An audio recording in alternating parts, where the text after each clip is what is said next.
Hello and welcome to our next podcast. Today, Valeria and I are going to be talking about why information still fails at handover. This is a problem that has perpetuated, even though we have the technology, we have the workflows, we have cloud platforms, and yet at the end of the day, the facilities teams still struggle with the information that they're actually given at handover. Valeria, over the past month, has written a number of short posts around this topic, and today we're going to discuss in more detail aspects that have been raised. So I guess the fundamental starting question is why information is still one of the biggest pain points in building operations. So Vale, we've chatted about this many times. What are your thoughts? Hello, how are you, Geraldine? So I think that one of the main reasons, there are several reasons why I think that information is still one of the biggest pain points in building operations. And it's because we are kind of like in the shift of the industry and people are not really used to providing this information, especially because they don't see design and construction teams are not the ones who reap the benefits of producing that information. Like they're usually more, they usually are more willing to create information that is beneficial for themselves. So I think that that's one of the reasons. Another reason is that what the FF team actually receive at handover is a dump of isolated documents and information that they actually have to put together, and nobody really checks that if that information is accurate or not. So more often than not, it ends up being like something that they have to recreate themselves after handover. So yeah, a lot of spreadsheets, models with different level of quality. So a few questions might be as well, like, is more information actually better? What information is truly valuable for the owners on day one? And what information is usually missing, I guess one of the questions that we need to think about and discuss is, what do we mean by information? I think a lot of teams are unsure what the actual information is that the facilities team really need. And therefore, if it's not defined very clearly for that facilities, for those design and construction teams, then how do they know what it is that they're supposed to give at the end of it? So that, in my opinion, and I think you hold a like opinion, Valeria, the industry is still very much focused on the generation of a 2D drawing output. And, we need to move more to a data-driven process where it's the underlying data, which is the information we're talking about, that has sort of more value for people at the end. And I guess, information failures, they don't happen at the end. They happen, right at the start of the process, because, the workflows that are established in the project execution plan don't get followed. The teams, do the BIM execution plan, and then they sort of abandon it and don't follow along, so that we get missing or vague information, nothing specific as to who's, going to need what.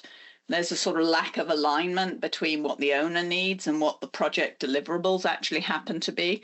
So there's a whole ton of problems associated with, how do we get to a robust handover if we don't define things clearly right at the beginning? So, owners have to clearly define what they need. That information should be defined well before an RFP is ever issued. And I guess we know what happens when the requirements are unclear. We get a mess. At least that's what I feel we end up with. I feel like you have a very good point there. Like, the information is being created without a clear operational purpose most of the times. That's one of the issues as well. And especially now that we have a lot of, we are transitioning into more like information models rather than geometry-based models. There is a lot of pushbacks from design and construction who are adapting and adjusting to this new way of producing their deliverables, right? That has to do more with information than with the geometry itself as they were used to before. That is, we have to be very, like as an owner, you have to be very specific about what information you need so that you have a better chance of them actually providing it to you at the end. So it's very important for you as an owner to actually include the facility maintenance and operations teams before design even starts and define your requirements and understand what information holds value for you so that you can ask only for the information that makes sense for you and not for everything or things that at the end of the day, nobody's going to be looking at or is not going to provide any value of you for the operations of the building, right? So that way we help also the teams asking them for only the things that you actually need and not for everything, right? And also like explaining exactly and explaining them along the way why you need that information. At least I found out that that's the key for them to actually start doing it, you know, because when there is a lot of pushback, once the teams understand why they are being asked to produce this information that they are not going to reap the benefits of, or they have never been really asked for to provide in such an accurate way at this stage, they are more willingly to do it if they understand the why and the benefits for the owner. Yeah, and I guess the other piece that fits into this is that the design and construction teams are not used to having oversight of the data structure that they're generating within their models. The sort of reviews and quality control that they're used to is related to the 2D drawing output. And now there's a new layer of quality control that's required in terms of, you know, is the underlying data fit for purpose? Can it be used? Is it future-proofed? And if we don't have that validation process occurring to ensure compliance with what the owners have asked for the facility maintenance and operations phase, then we start to get problems developing. And if these issues are discovered too late, then, you know, it's too difficult to go back and try and rectify. You know, data gets complicated, it gets built on top of each other, and trying to untangle it at the end of the project is really very, very difficult. So I guess it comes down to, you know, who is responsible for the information quality, you know, and what, you know, why is governance often treated as an afterthought? And I guess what does good information governance actually look like are sort of questions that need to be asked, considered, and really, you know, it's frequent looks at the data structure and ensuring that what's established in the BIM execution plan is actually what is done, and how the models are actually built and structured. Yeah. I don't know, do you have other thoughts that you would want to add to that? I think that this is why ISO 19650 emphasizes the need for a good governance strategy throughout the whole process, like from the development of the BIM requirements to the life cycle of the building, right? Like you have to have QA/QC checkpoints to make sure that the information is being developed alongside the geometry, that is validated, that we must have like a clear person in charge of developing each data point that is needed, required for the owner, right? And for everybody to be on board and understanding why that information has to be developed at that time. So that we don't have what happens today, that is like a huge document and spreadsheet information dump at the end, disorganized, right? So I feel that that's kind of what happens today. They are used to leave this part for the end. And the fact that they have to do it progressively is like something that they struggle with design and construction. Like even if it is the same information that they deliver at the end, like just a little structure, that's all, with a little bit of more structure, that's it, you know. So I feel like there is a lot of change management involved in here. Like people are the hardest to work with sometimes because they are resistant to change, and yeah, they have a lot of fear of what legal consequences that might have for them. So we have to help them as well with the contracts and the contract language to make sure that, okay, this is the same information, it's just structured maybe in a cloud-based platform or something like that. You know what I mean? In a way that the naming convention of the files makes sense, so that they can be machine readable, that they can be like seamlessly transferred into a file to a CMMS system and not have to be like literally recreated all over.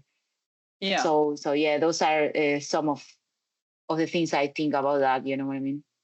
Yeah, and I think change management that you touched on is a big problem, because building structured data that's going to be used for the life cycles, not a scope of work that was traditionally part of the design scope. And yet, if we want to be able to use and reuse data and information right the way through the process for the entire life cycle of a facility, then it has to become part of that process. And what the data looks like and how usable it is becomes very critical. So yeah, change management is a big piece as we move forward. And I guess we've talked about what the handover might look like briefly, but Kobe was hopefully going to be a solution to this problem by providing a consistent format that everybody could use. But unfortunately, there's a misconception, because, Kobe, they say you can check the Kobe spreadsheet, but that only checks to make sure data is in the right field. It doesn't check whether or not the data is correct. It doesn't check whether or not all the assets have actually been captured. So, it still goes back at the end of the day to the fundamental data structure and quality of those design models. So I don't know, do you have views? I mean, say Kobe tends to be something people are either passionately for or passionately against. Yes, I agree with that. I think that, it's a good way to transfer information from Revit to another software. Like I would like to bridge that interoperability gap. However, it has its tricks, right? Like it's not as seamless as they made it look, because you have to really map the information that you need into the parameters to make sure that the export goes, like the data goes in the appropriate fields. The spreadsheet itself is a kind of a machine readable sort of spreadsheet, so it's not easy to understand to someone who doesn't understand Kobe very well, like very, very well. It's really hard to read if you've never seen it before. And the other thing is that you still need to develop your BIM requirements. You still need to like specifically say, okay, what information is it that I actually want to put in that Kobe file, to export into that Kobe file? Because the Kobe file itself, it doesn't tell you that. Like you have to be the one who defines what information goes into it, and then because it holds value for you, and then that information, okay, the Kobe file might be a reasonable way to transfer that information to another software, but you need to define your requirements early on. And yeah, in my opinion, there are other ways that might be more seamless to transfer the information. I hope I don't get no one gets mad at me for saying this, but yeah, no, I feel like there are better ways. Yeah, you've made a couple of, I think, really, really valuable points here, is that if the level of information need is not defined clearly right at the beginning or before the beginning, then there's no way of checking whether your Kobe export actually contains what it is you need. Because, how do you check if you haven't defined what it is you're checking against? So I think that's a big problem. Often, we've seen RFPs out there that just say they want a Kobe export. And you think, well, yeah, what? What do you want in your Kobe export? And how are you going to check that what you've actually asked for is what you've got? And how do you check if you haven't asked for it? So yeah, it's really critical. If there's one lesson I'd like people to take away from this podcast we're doing, is define your level of information need. What is it you as an owner need to maintain and operate your building for the life cycle? Because otherwise, it's a guessing game, and people get frustrated because they don't know if what they've asked for is correct or incorrect, or what they're actually committing to delivering. Absolutely. So that I think you've hit on a real major problem there. I would agree with you. Yeah. I guess one of the other challenges is, why does information get lost? Assuming we have defined it and we know what it is we want. Why does it get lost? So I mean, there are a lot of issues going around. As we mentioned before, we are in the midst of an inflection point of the industry, where we are switching from the old way that things used to be done, to a more information-focused approach. Information is becoming more and more important as we advance into the future than ever before. And honestly, I believe that's definitely where we're going. We're going where information models are going to be the contractual legal deliverable, not 2D drawings anymore in the near future. But we're getting there. And as with any change, any major change, people struggle, right? So I feel like one of the problems is that people is used to working in silos. They are used to working maybe like in disciplines, and yes, they are using BIM, but still I feel like each company is using BIM for their own internal benefits and maybe coordinate with other disciplines, but still working in silos in a way. And when it comes to the information, that becomes very clear that they still struggle to share information, like they struggle to share it with, the designers, with the construction team, for example, or even like during design, they don't want to like share it with us when we are auditing the models on behalf of the owners, because they feel that they might be liable for it. So what happens is that creates also like fragmented workflows, right? The BIM tools might be used, but not for the right for internal uses, but not so much for the high level overall goals of the project when it comes to the owner. So those are sort of like some things that we've seen in projects with audits and with the teams. What do you think? Yeah, no, I would agree with you.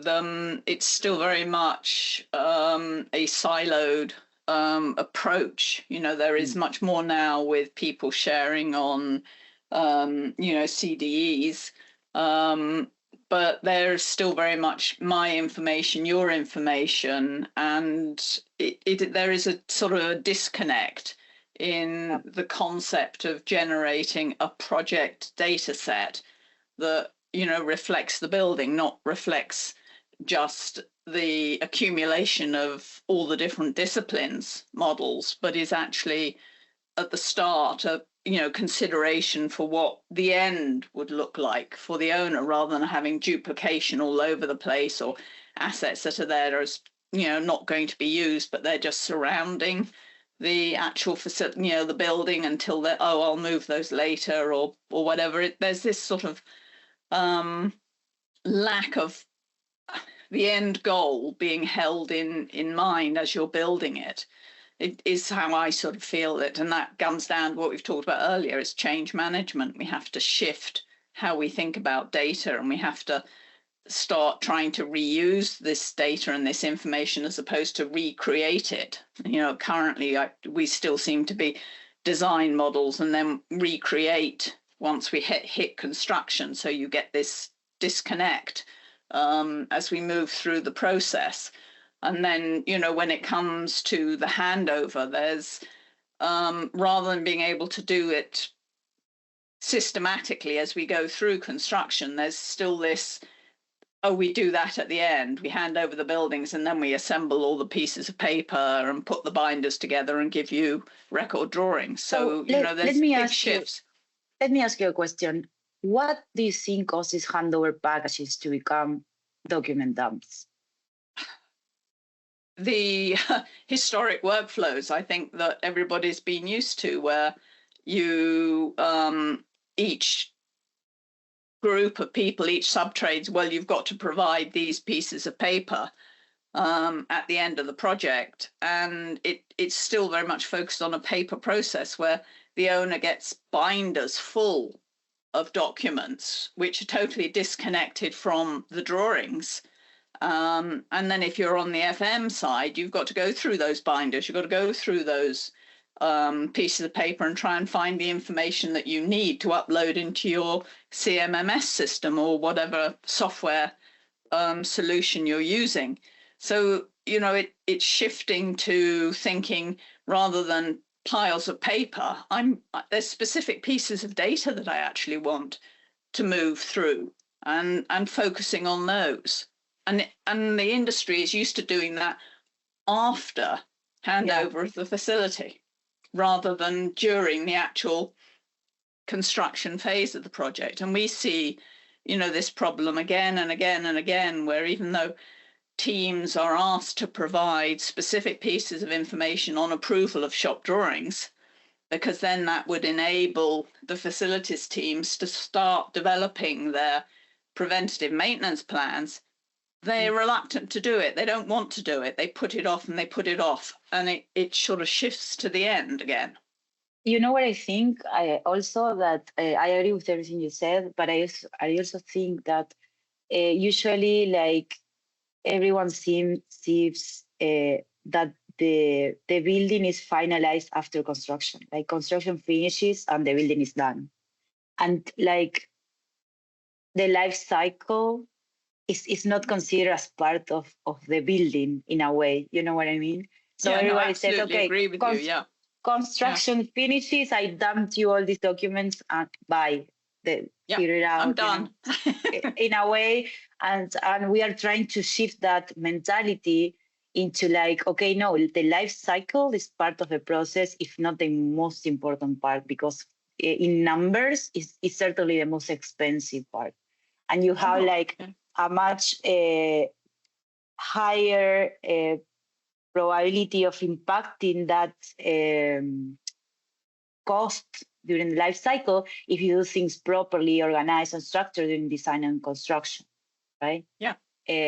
You can actually drive the process and benefit the facilities side, which, as you say, is where the biggest benefits are. It's something like 80% of the costs of a building are in the life cycle phase, not in design and construction. So, exactly. Design, I think they say, is 2%, construction 18%, and the life cycle 80%. So yeah, it's where the benefits are for the owners. Yeah, but we have to shift the mind, right? Because that's what we're kind of trying to do, like trying to educate people into understanding. Okay, the end of construction is not the end of the building. That, like, the building has to be maintained, operated, right, afterwards, and it's a huge chunk of the cost of the building itself. So we need that information structure. We need that information being delivered before, not just after handover. We need to make sure it's trusted. We got to make sure it's future-proofed so it can be used, and we have to make sure that it's trusted. it needs to be checked, it needs to be a QA/QC, it needs to have a governance strategy, like we need to be able to see it before, like it's not just something that you leave for the end. That's kind of like the biggest, I think, mind shift that we are trying to do here with all of this. So what do you think that facility maintenance and operations teams actually need from this information? Well, I think the information they need, there's sort of certain information they need as data points, and there's other information they need which they can quite easily have as a PDF and then search the PDF, as long as it's a searchable PDF, to find the information they need. But they need serial numbers. They need warranty certificates. They need warranty duration, ideally replacement costs. They need to be able to make sure they can access to maintain and replace all of these bits and pieces of equipment. So they need the operations manual, they need the make, they need the manufacturer. It's not an enormous list of data points that they need. A lot of assets need only the shop drawings, whereas other assets might need maybe 10 data points, of which some of those are PDFs uploaded and collated. So it's not huge. Is just switching the way in which we're used to providing this information for the people who have to maintain and operate it. I don't know, what are your thoughts? Yeah, I think that on a high level, like it's shifting from document delivery to information delivery, right? So in a way that is structured and can be seamlessly like imported into whatever software the owner is using for facility maintenance and operations. So depending on that software requirements, if the information is structured, like what I'm trying to say is the opposite. Like it doesn't matter where the information is going, which software, as long as the information is structured, it can be seamlessly imported into anything else or organized in a way seamlessly that you can actually just import it and you don't have to spend hours and hours and hours recreating everything or doing it manually, adding that information manually. The other thing is that the information has to, we have to be able to trust the information. So for that to happen, it needs to be audited along the way. It cannot be just one dump and that's it. No, the information has to be audited during design, construction, and to make sure that the data set is being built consistently, following the requirements that the owner needed, right? So that we can do it at the end. Because if we check at the end and then everything is not following anything, then it's like it's impossible to fix, honestly, almost impossible to fix at the end. So it's data compliance, and exactly. But you have to define what the data you need is before you can do any data compliance. So absolutely, it's again, as we've said, I don't know for how many years now, it's considered the end of the beginning. So facilities teams, what is it you need? Define what you need as a level of information need, and then that can get incorporated into an RFP process, and you've got something to hold teams accountable for. Absolutely. And then you need that governance strategy all along, like to make sure you need to check that is happening, right? It's not like just check at the end. No, you need to check during design and construction, and the earlier you find issues, the easier they are to fix, and the more chances are that they are fixed. The longer you wait, the longer you postpone to resolve those issues, to check on those issues, it creates like a snowball, and it becomes harder and harder for the teams to go back into and address those issues. And they won't get addressed at the end of the day. If it's too late in the process, those issues just don't get dealt with, and they don't. The risk of them forward. the risk of the teams not addressing the issues increases along the longer you leave them for later. Sure. Yeah. I think part of slightly off topic, but I think part of the problem has been that, when this sort of new digital process called BIM started, the focus was all on the geometry. And look at this 3D model, I can move around it and I can show it this way or that way. And the focus was on the geometry. And we see that with, people posting blogs about LOD this and LOD that. But the piece missing is the information associated with that geometry. And that's the piece that really now needs to catch up with what the industry's been doing for the last getting on 20 years now. They've got to really start picking up this data side of things, the information linked to that geometry. And I guess that brings us to, what does the future look like as we move towards, this concept of digital twins? And, digital twins is yet another piece of terminology that has so many different meanings to different people. Some of the information one sees, digital twins are just very, very detailed geometry developed from scans, which show you the building, but there's no information associated with what that geometry is. So you can't then link it to any other systems to support maintenance and operations. You can't link it to AI to see how your pumps are performing or whether they're maybe failing. So, we have to start moving to this information-driven process to be able to do predictive maintenance, to be able to really have smart buildings where everything's all linked together. And I guess none of that happens unless you've got this trustworthy information. So, Absolutely. We've really got to push the industry to start changing. Yeah, I think that what you mentioned about the 3D, like when BIM started, it started as a 3D tool mostly.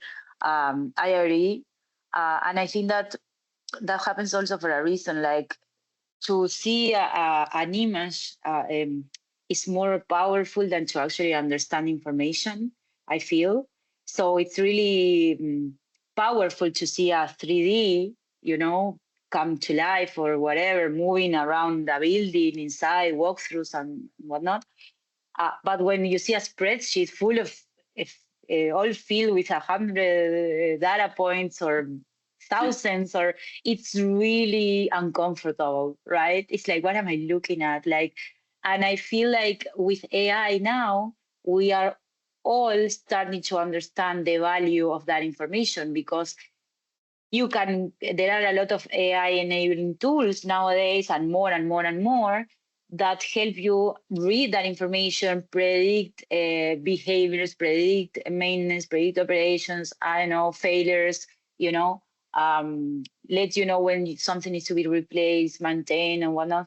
So I think that now we are all starting to understand, okay, this is also important. I mean, the picture is pretty nice, the 3D view and all is beautiful, but this other part that is like kind of supporting that 3D picture, whatever, it's also really important if I want to do things with it. You know what I mean? Well, you can't you have to have the data and that information if you want to be able to do anything downstream. Otherwise, yes, it's just problematic and you're not going to get anywhere. We were talking about the future, moving towards digital twins and AI. So do you want to pick up on the sort of questions? Are we ready for the digital twins? I think that we are heading there for sure, but we need to be more accurate about how we deliver information, right? And we need to address the whole project in a more holistic way, not like discipline or silo based. You know what I mean?